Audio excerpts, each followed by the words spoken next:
देखिए मेघा जी, आप हल्के में ना लें, आपकी स्थिति को देखते हुए तो मैं कहना चाहूँगी कि अब आप ऑपरेशन करा ही लें, नहीं तो बाद में और भी दूसरी उलझनें बढ़ सकती हैं।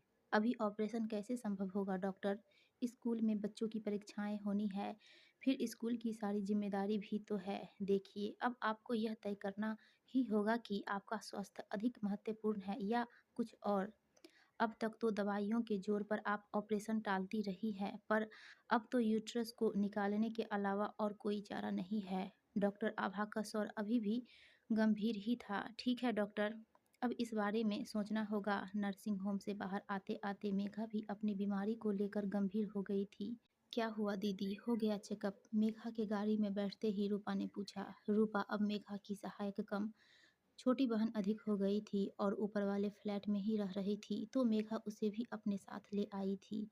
कुछ नहीं, डॉक्टर तो ऑपरेशन कराने पर जोर दे रही है, मेघा ने थके स्वर में कहा था। कुछ देर चुप रही, फिर चुप्पी तोड़ते हुए रूपा ने कहा, दीदी आप ऑपरेशन करा ही लो। कल रात को भी आप दर्द से तड़प रही थी। रही स्कूल की बात तो हम सब और टीचर्स हैं है ही, सब संभाल लेंगे। फिर अगर बड़ा ऑपरेशन है तो इस छोटी सी जगह में क्यों, आप पुणे ही जाकर करा आओ ना, वहाँ तो सारी सुविधाएं हैं। मेघा अब कुछ सहज हो गई थी। हाँ, इसी बहाने कुछ दिन बच्चों व अपने घर परिवार के साथ रहने को मिल जाएगा। ऐसे तो छुट्टी मिल नहीं पाती है। किशोर उम्र के बच्चों का ध्यान आता है तो कभी कभी लगता है कि बच्चों को जितना समय देना चाहिए था दिया नहीं। साहिल 11वीं में है, नेहा भी 8वीं कक्षा में आ गई है। यहाँ इस स्कूल की प्रिंसिपल होकर इतने बच्चों को संभाल रही है और अपने खुद के बच्चे। तुम ठीक कह रही हो रूपा, मैं आज ही नीरज को फ़ोन करती हूँ, फिर छुट्टी के लिए आवेदन करूँगी। स्कूल में कौन सा काम किसको संभालना है, मेघा मन ही मन इसकी रूपरेखा तय करने लगी। घर में आते ही रूपा ने मेघा को आराम से सोफा पर बिठा दिया और बोली, दीदी अब आप थोड़ा आराम कीजिए और हाँ, किसी चीज़ की ज़रूरत हो तो आवाज़ दे देना, अभी मैं आपके लिए चाय बना देती हूँ। कुछ और लेंगी? और कुछ नहीं, बस चाय ही लूँगी। रूपा अंदर चाय बनाने चल दी। सोफे पर बैठी मेघा को चाय देकर रूपा ऊपर चली गई तो मेघा ने घर पर फ़ोन मिलाया। मम्मा, पापा तो अभी ऑफ़िस से आए नहीं हैं और भैया कोचिंग के लिए गया हुआ है। नेहा ने फ़ोन पर बताया और बोली, अरे हाँ मम्मी, अब आपकी तबीयत कैसी है? पापा कह रहे थे कि कुछ प्रॉब्लम है आपको। हाँ बेटे, रात को फिर दर्द उठा था। अच्छा, पापा आए तो बात करा देना। और हाँ, तुम्हारी पढ़ाई कैसी चल रही है? मीना काम तो ठीक कर रही है ना? सब ओके है मम्मी। मेघा ने फ़ोन रख दिया, घड़ी पर नज़र गई। हाँ, अभी तो 6 ही बजे हैं।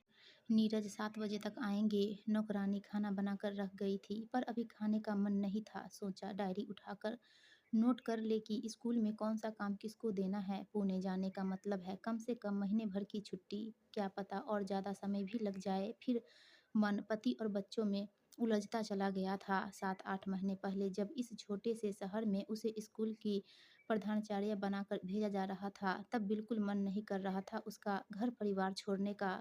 तब उसने पति से कहा था, बच्चे बड़े हो रहे हैं नीरज, उन्हें छोड़ना फिर वहाँ अकेले रहना क्या हमारे परिवार के लिए ठीक होगा नीरज? मैं यह प्रमोशन नहीं ले सकती। तब नीरज ने ही काफ़ी समझाया था कि बच्चे अब इतने छोटे भी नहीं रहे कि तुम्हारे बिना रह नहीं सके और फिर आगे पीछे उन्हें आत्मनिर्भर होना ही है। अब जब इतने सालों की नौकरी के बाद तुम्हें यह अच्छा मौका मिल रहा है तो उसे छोड़ना उचित नहीं है। फिर आजकल टेलीफ़ोन, मोबाइल सारी सुविधाएं इतनी अधिक है कि दिन में 4 बार बात कर लो। फिर वहाँ तुम्हें सुविधा युक्त फ्लैट मिल रहा है, नौकर-चाकर की सुविधा है। तुम्हें छुट्टी नहीं मिलेगी तो हम लोग आ जाएँगे, अच्छा खासा घूमना भी हो जाएगा।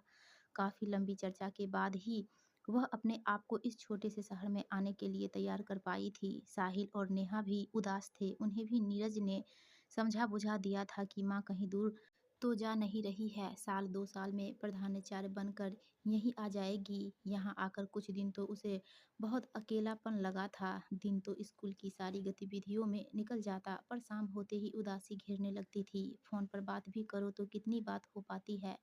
महीने में बस 2 ही दिन पुणे जाना हो पाता था, वह भी भाग-दौड़ में। ठीक है, अब लंबी छुट्टी लेकर जाएगी तो कुछ दिन आराम से सबके साथ रहना हो जाएगा। 8 बजते-बजते नीरज का ही फ़ोन आ गया। मेघा ने उन्हें डॉक्टर की पूरी बात विस्तार से बता दी थी।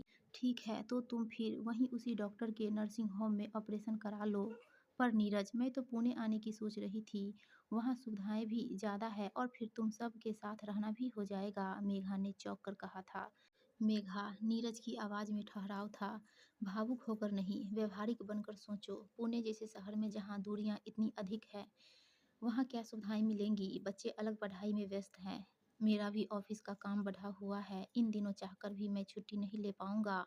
वहाँ तुम्हारे पास सारी सुविधाएं हैं। फिर ऑपरेशन के बाद तुम लंबी छुट्टी लेकर आ जाना, तब आराम करना। और हाँ, ऑपरेशन की बात अब टालो मत। डॉक्टर कह रही है तो तुरंत करा लो। इतने महीने तो हो गए तुम्हें तकलीफ झेलते हुए।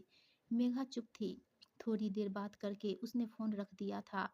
देर तक फिर सहज नहीं हो पाई। वह जो कुछ सोचती है नीरज उससे एकदम उल्टा क्यों सोच लेते हैं। देर रात तक नींद भी नहीं आई थी। सुबह नीरज का फिर फ़ोन आ गया था। ठीक है, तुम कह रहे हो तो यहीं ऑपरेशन की बात करती हूँ। हाँ, फिर लंबी छुट्टी ले लेना, नीरज बोला। रूपा जब उसकी तबीयत पूछने आई तो मेघा ने फिर वही बातें दोहरा दी थी। हो सकता है दीदी, नीरज जी ठीक कह रहे हो। यहाँ आपके पास सारी सुविधाएं हैं। नर्सिंग होम छोटा है तो क्या हुआ, डॉक्टर अच्छी अनुभवी है। फिर अगर ऑपरेशन कराना ही है तो कल ही बात करते हैं। मेघा ने तब रूपा की तरफ देखा था। कितनी जल्दी स्थिति से समझौता करने की बात सोच लेती है यह। फिर आनन फानन में ऑपरेशन के लिए 2 दिन बाद की ही तारीख तय हो गई थी। नीरज का फिर फ़ोन आ गया था। मेघा, मुझे टूर पर निकलना है, इसलिए कोशिश तो करूँगा कि उस दिन तुम्हारे पास पहुँच जाऊँ। पर अगर नहीं आ पाऊँ तो तुम डॉक्टर से मेरी बात करा देना। हुआ भी यही। ऑपरेशन करने से पहले डॉक्टर आभा की फ़ोन पर नीरज से बात हुई, क्योंकि उन्हें नीरज की अनुमति लेनी थी। सब कुछ सामान्य था, पर एक अजीब सी शून्यता मेघा अपने भीतर अनुभव कर रही थी। ऑपरेशन के बाद भी वही शून्यता बनी रही। शरीर का एक महत्वपूर्ण अंग निकल जाने से जैसे शरीर तो रिक्त हो गया है, पर मन में भी एक तीव्र रिक्तता का अनुभव क्यों होने लगा है। जैसे सब कुछ होते हुए भी कुछ भी नहीं है उसके पास। दीदी, आप चुप सी क्यों हो गई है? आपके टाँके खुलते ही डॉक्टर आपको पुणे जाने की इजाज़त दे देंगी। बड़ी गाड़ी का इंतज़ाम हो गया है। स्कूल के 2 बाबू भी आपके साथ जाएँगे। नीरज जी से भी बात हो गई है, रूपा कहे जा रही थी। तो क्या नीरज उसे लेने भी नहीं आ रहे? मेघा चाहकर भी पूछ नहीं पाई थी। उधर रूपा का बोलना जारी था। दीदी, आप चिंता ना करें, भरा पूरा परिवार है, सब सँभाल लेंगे आपको। परेशानी तो हम जैसे लोगों की है जो अकेले रह रहे हैं। पर आज मेघा रूपा से कुछ नहीं कह पाई थी। लग रहा था कि जैसे उसकी और रूपा की स्थिति में अधिक फर्क नहीं रहा अब। हालांकि नीरज के औपचारिक फोन आते रहे थे, बच्चों ने भी कई बार बात की, पर उसका मन अनमना सा ही बना रहा। अभी सीढ़ियाँ चढ़ने की मनाही थी, पर पुणे के फ्लैट में लिफ्ट थी तो परेशानी नहीं हुई। चलो घर आ गई तुम, अब आराम करो। नीरज की मुस्कुराहट भी आज मेघा को ओढ़ी हुई सी लग रही थी। बच्चे भी 2 बार आकर कमरे में मिल गए। फिर साहिल को दोस्त के यहाँ जाना था और नेहा को डांस स्कूल में। नीरज तो खैर व्यस्त थे ही, नौकरानी आकर उसके कपड़े बदलवा गई थी। फिर वही अकेलापन था। शायद यहाँ और वहाँ की परिस्थिति में कोई खास फर्क नहीं था। वहाँ तो खैर फिर भी स्कूल के स्टाफ के लोग थे जो संभाल जाते। रूपा एक आवाज़ देते ही नीचे आ जाती, पर यहाँ तो दिन भर वही रिक्तियाँ थी। बच्चे आते भी तो नीरज को घेर कर बैठे रहते। उनके कमरे से आवाज़ें आती रहती, नेहा के चहकने की, साहिल के हंसने की। शायद अब ना तो नीरज के पास उससे बतियाने का समय है, ना पास बैठने का, और ना ही बच्चों के पास। आखिर यह हुआ क्या है? 2 ही दिन में उसे लगने लगा कि जैसे उसका दम घुटा जा रहा है। उस दिन सुबह बाथरूम में जाने के लिए उठी थी कि पास के स्टूल से ठोकर लगी और एक चीख सी निकल गई थी। दरवाजे का सहारा नहीं लिया होता तो शायद गिर पड़ती। क्या हुआ, क्या हुआ? नीरज यह कहते हुए बालकनी से अंदर की ओर दौड़े। कुछ नहीं, वह हाँफते हुए कुर्सी पर बैठ गई थी। मेघा, तुम्हें अकेले उठकर जाने की क्या ज़रूरत थी? इतने लोग हैं, आवाज़ दे देती, कहीं गिर जाती तो और मुसीबत खड़ी हो जाती। नीरज का स्वर उसे और भीतर तक बिंध गया था। मुसीबत? हाँ, अब मुसीबत सी ही तो हो गई हूँ मैं। परिवार, बच्चे सब होते हुए भी कोई नहीं है मेरे पास, किसी को परवाह नहीं है मेरी। चीख के साथ ही अब तक का रोका हुआ रुदन भी फूट पड़ा था। मेघा, क्या हो गया है तुम्हें? कौन नहीं है तुम्हारे पास? हम सब है तो। लगता है कि इस बीमारी ने तुम्हें चिड़चिड़ा बना दिया है। हाँ, चिड़चिड़ी हो गई हूँ। अब समझ में आया कि इस घर में मेरी अहमियत क्या है। इतना बड़ा ऑपरेशन हो गया, कोई देखने भी नहीं आया। यहाँ अकेली इस कमरे में लावारिस सी पड़ी रहती हूँ, किसी के पास समय नहीं है मुझसे बात करने का, पास बैठने का। मेघा, बेमतलब की बातों को तुल मत दो, हम सबको तुम्हारी चिंता है, तुम्हारे आराम में खलल ना हो इसलिए कमरे में नहीं आते हैं, सारा ध्यान तो रख ही रहे हैं। रही बात वहाँ आने की तो तुम जानती ही हो कि सबकी दिनचर्या है, फिर नौकरी करने का, वहाँ जाने का निर्णय भी तो तुम्हारा ही था। इतना बोलकर नीरज तेजी से कमरे के बाहर निकल गए थे। सन रह गई मेघा, इतना सफ़ेद झूठ। उसने तो कभी नौकरी की इच्छा नहीं की थी, ब्याह कर आई तो ससुराल की मजबूरियाँ थी, तंगहाली थी, 3 छोटे देवर, ननद, सबकी ज़िम्मेदारी नीरज पर थी। सास की इच्छा थी कि बहू पढ़ी लिखी है तो नौकरी कर ले, तब भी कई बार हुक सी उठती मन में। सुबह से शाम तक काम से थक कर लौटती तो घर के और काम इकट्ठे हो जाते। अपने स्वयं के बच्चों को खिलाने का, उसके साथ खेलने तक का समय नहीं होता था उसके पास। तो दुख होता कि अपने ही बच्चों का बालपन नहीं देख पाई। फिर यह बाहर की पोस्टिंग, उसका तो कतई मन नहीं था घर छोड़ने का, यह तो नीरज की ही जिद थी। पर कितनी चालाकी से सारा दोष उसी के माथे मढ़ कर चल दिए। इच्छा हो रही थी कि चीख-चीख कर रो पड़े, पर यहाँ तो सुनने वाला भी कोई नहीं था। पता नहीं बच्चों से भी नीरज ने क्या कहा था। शाम शाम को दोनों उसके पास आए थे। मम्मी प्लीज़ आप पापा से मत लड़ा करो। सुबह आप इतनी ज़ोर-ज़ोर से चिल्ला रही थी कि आस-पड़ोस तक सुन ले। कौन कहेगा कि आप एक स्कूल की प्रिंसिपल हो?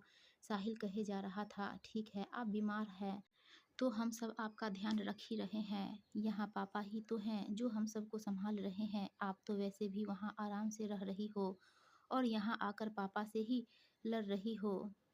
विस्फारित नेत्रों से देखती मेघा सोचने लगी कि नीरज ने बच्चों को भी अपनी ओर कर लिया है। अब अकेली है वह, सिर्फ़ अकेली।